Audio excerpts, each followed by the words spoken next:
Mesdames, Messieurs, bonsoir. Soyez les bienvenus. Début des vacances scolaires ce soir et week-end de départ. Par conséquent, Bison Futé classe la journée de demain, samedi, orange dans le sens des départs en vacances. Mais attention, vous serez surveillés par les forces de l'ordre. Déjà de nombreux contrôles routiers aujourd'hui, on le verra.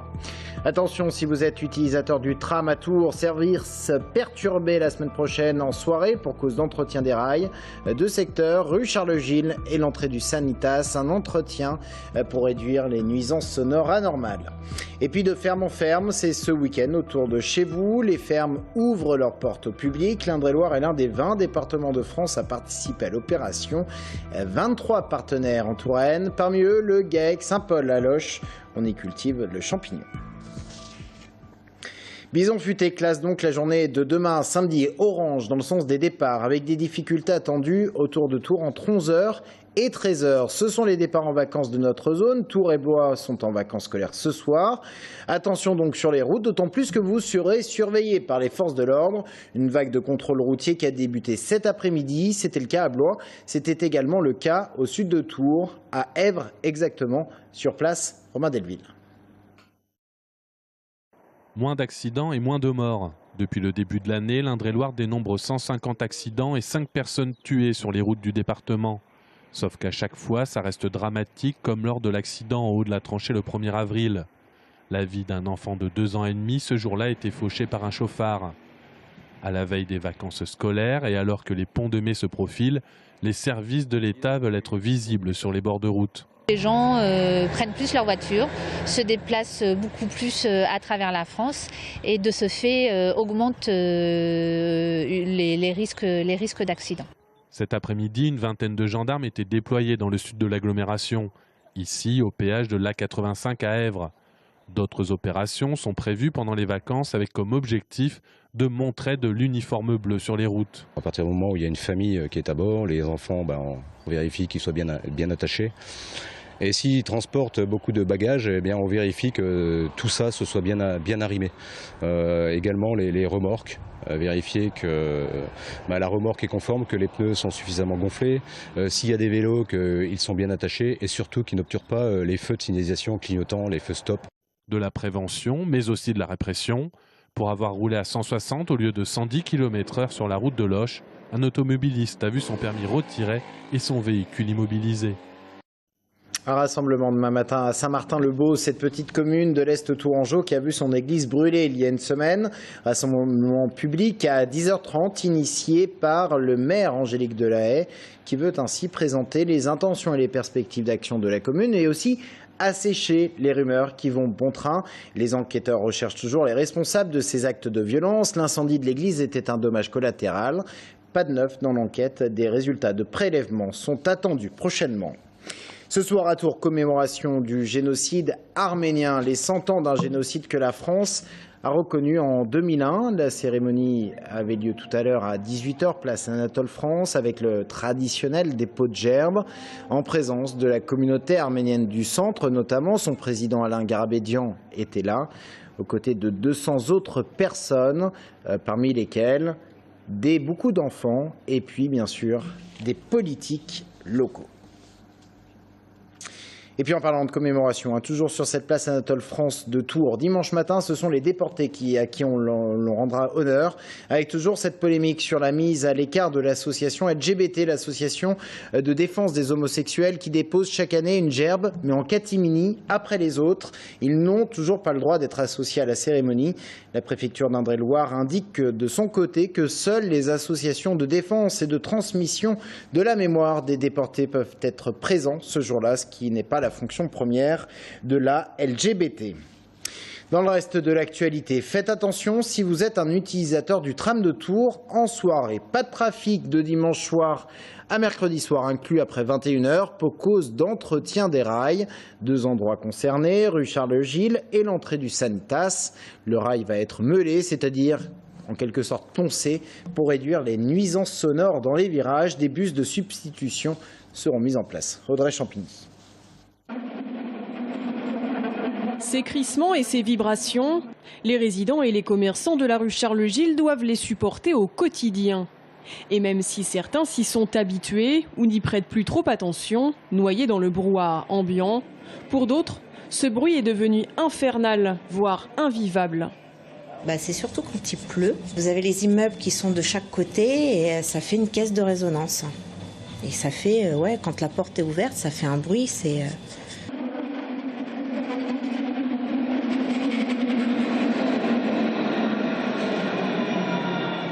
En quoi vous êtes incommodé par ce bruit du tram? Parce qu'il fait un gros bout de casserole et puis qu'il fait beaucoup plus de bruit qu'au début et qu'on ne peut plus ouvrir les fenêtres, ni profiter du beau temps, ni les gens ne veulent plus s'installer en terrasse, ni même à l'intérieur. Près des fenêtres, ils disent que ça fait trop de bruit quand ils passent, on ne s'entend plus parler. Après avoir graissé les rails dans les courbes, sans trop de succès, Fil Bleu va donc entreprendre de nouveaux travaux. Des travaux de meulage du rail, une opération qui intervient normalement tous les 3 ans uniquement. On va enlever les petites vagues qui représentent l'usure du rail pour avoir un rail complètement lisse et faire en sorte que le frottement rail-roue soit bien plan et sans aspérité et donc enlève complètement le bruit qu'on constate aujourd'hui rue Charles-Gille. Ces travaux auront lieu à 2 endroits, rue Charles-Gille donc, mais également sur les 2 voies de l'allée de Montlouis, dans le quartier du Sanitas. Attention en revanche, ces opérations de meulage auront lieu de nuit. Du dimanche 26 au mercredi 29 avril, plus de tram A donc à partir de 21 h. Des bus seront cependant mis en place entre le lycée Jean Monnet et le lycée Vaucanson. Et des bus de substitution, comme nous le disait Audrey, à partir de dimanche et jusqu'à mercredi soir à partir de 21 h. Ces bus, ce sont des bus relais, mais ils s'appellent des bus plan B. Leurs arrêts jouxtent ceux du tram. Une manifestation dans le centre de Tours aujourd'hui autour de la rue de Bordeaux. Manifestation qui a réuni quelques 20 personnes et hautement symbolique, comme partout dans le monde aujourd'hui. Manifestation en soutien aux ouvrières du Bangladesh mortes il y a 2 ans dans l'effondrement d'une usine textile, le Rana Plaza. Plus de 1100 personnes étaient mortes et certaines enseignes internationales rechignent toujours à respecter leurs engagements, c'est-à-dire abonder le fonds de compensation des victimes. Il manque 9 millions d'euros et les manifestants se sont donc rendus devant les enseignes concernées. La politique et Nicolas Sarkozy attendu en juillet prochain à Nain-sur-Beuvron pour la fête de la Violette. Cette fête organisée par Guillaume Pelletier. Nicolas Sarkozy est l'invité d'honneur cette année. C'est ce que viendra nous dire Guillaume Pelletier, le président de l'UMP du Loir-et-Cher, est notre invité ce soir. Le conseil départemental du Loir-et-Cher débourse 2 500 € pour acquérir une lettre de Victor Hugo. Datée de 1925, elle était restée dans la famille de son destinataire jusqu'à sa vente à l'hôtel Drouot le 3 mars dernier. Le Loir-et-Cher est donc propriétaire dorénavant de cette lettre, une lettre confiée aux archives départementales. Si le Loir-et-Cher s'est intéressé de près à cette lettre, c'est que Victor Hugo entretenait des liens avec Blois, ville où son père s'était installé, ville plusieurs fois citée dans ses œuvres. La lettre est dorénavant consultable sur le site internet du département du Loir-et-Cher. On va parler maintenant de plusieurs événements de votre week-end ou qui débutent ce week-end. D'abord, l'opération de ferme en ferme. L'Indre-et-Loire et le Loir-et-Cher font partie des 20 départements de France à participer à cette opération de mise en valeur des agriculteurs et de leur travail en ferme. 2 participants autour de Montrichard, 23 participants en Indre-et-Loire. Parmi eux, cette champignonnaire à Loches, elle est en plein centre-ville. Anaïs Michaud vous emmène à sa découverte. Qui est déjà allé à Loches est certainement passé ici, sans se douter de ce qui se cachait derrière cette façade.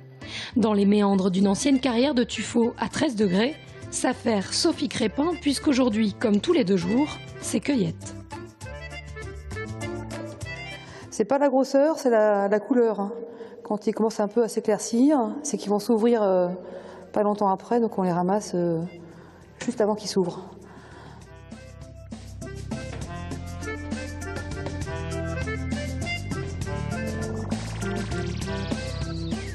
C'est par hasard, je suis tombée là-dedans. On était déjà agriculteurs, on a déjà des terres, notre maison est à côté et on a appris par hasard que cette cave-là était à vendre. C'est à côté de chez nous, donc on l'a acheté. Au début, pour stocker nos pommes de terre, on a fait les essais d'endives et puis champignons qui arrivaient après. Et, donc on s'est décidé de faire du shiitake. Alors, au début, tout doucement, on n'avait qu'une salle de production, puis tout doucement... On a trouvé d'autres marchés pour arriver maintenant à avoir 12 salles et puis des employés. Donc c'est bien. 10 tonnes de champignons par an sont produites ici, sur ces 1500 blocs blancs.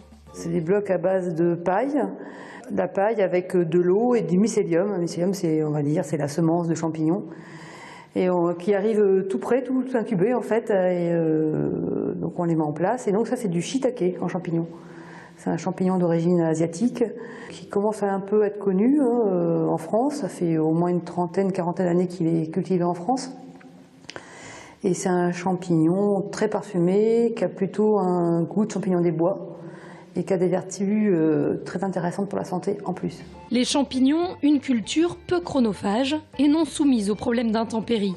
Parmi les clients, plateforme de magasins bio, groupement de producteurs qui fournit les paniers en région parisienne et autres AMAP, qui revendent en moyenne ces champignons à 15 € le kilo.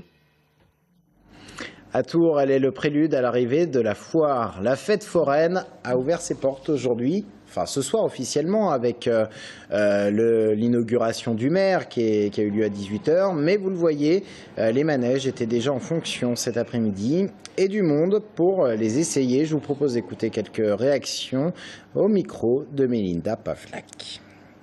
C'est la première fois qu'on vient dès le premier jour, parce que c'est tarif réduit et c'est avantageux. Alors moi j'adore le Palais des Glaces et mon mari il préfère les autotamponneuses. Ouais, avec nos parents, entre potes, quand on peut on vient. On fait une élection chaque année, donc il y a des filles, donc des foraines qui ont une attraction sur la foire, qui se présentent et c'est les forains qui désignent la reine. Ouais, tous les ans, premier week-end à chaque fois pour les réductions. J'ai fait une attraction, le Wheel Mouse, et là je vais faire l'oxygène. L'année dernière, il y en avait beaucoup qui étaient là, donc l'oxygène c'est ma préférée. Après il y a des nouveautés qui ont l'air pas mal, donc je vais voir.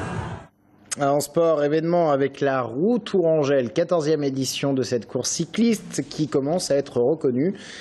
Course qui s'élancera dimanche matin depuis Château-Renaud. 199 km à réaliser pour les coureurs qui passeront notamment par Semblançay, Mazières-Touraine, Langeais pour une arrivée à Tours, boulevard Jean Royer. Thomas Blanc. Sur les 13 dernières éditions, la Roue Tourangelle ne s'est terminée qu'une seule fois au sprint. Imprévisible et séduisante, voilà pourquoi cette course a gravi les échelons un à un jusqu'à devenir une des références de la région avec le célèbre Paris-Tours. La Roue Tourangelle, c'est un parcours ambitieux de 199 km qui s'élancera pour la première fois de Château-Renaud. C'est pour un baroudeur, un homme complet, un puncher. C'est le type de coureur, le profil qu'il doit avoir pour gagner la Roue Tourangelle. Déjà implantée dans le circuit professionnel depuis 3 ans, la course Tourangelle passe à la vitesse supérieure en intégrant cette année le calendrier de la Coupe de France. 9e étape d'une épreuve qui en compte 15, la Roue Tourangelle, c'est l'assurance d'avoir quelques belles têtes d'affiche, comme Pierrick Fédrigo, actuel leader sous le maillot Bretagne séché.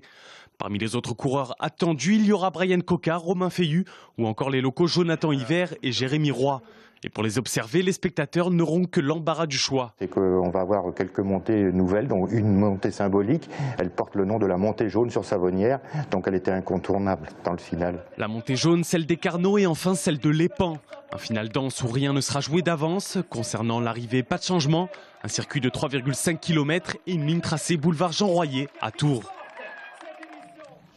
Et on termine ce journal avec des images d'une exposition qui débute à Chinon ce week-end. À la Forteresse Royale, Escalibur, table ronde, laboratoire de Merlin. La Forteresse a construit un parcours ludique autour de la légende du roi Arthur avec les décors de la série Kaamelott. Exposition qui fait appel à quasiment tous les sens, visuels, sonores et olfactifs. On vous en parlera la semaine prochaine dans le journal. Et pour l'instant, les images, on se retrouve après avec l'invité de la rédaction.